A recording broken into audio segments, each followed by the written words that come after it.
We are learning the Canadian Electrical Code Section 2 General Rules. We're working on the technical rules. We're working on the general technical rules. And this video is about the second one, 2-102 Warnings and Caution Markings.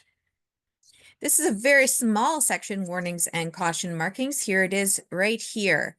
2-102 Warnings and Caution Markings. All it says is to use the language mandated by authorities. For example, if your local authority says that all signs should be in English and French, make sure that they're in English and French.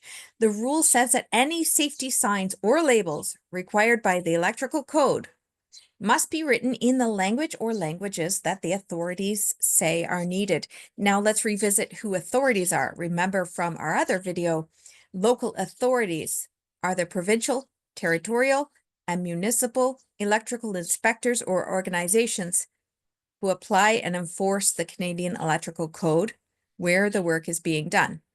So the authorities are provincial, territorial, or municipal electrical inspectors or organizations. And if they say that all safety signs and labels should be in English and French, then you have to have them all in English and French. Now, why?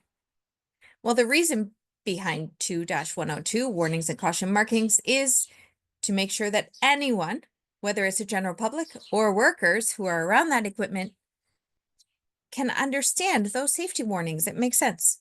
It's all about keeping people safe, again, making sure that the warnings are easy to read and easy for everybody to understand. That's all you have to remember about 2-102 warnings and caution markings. It's actually all about the language.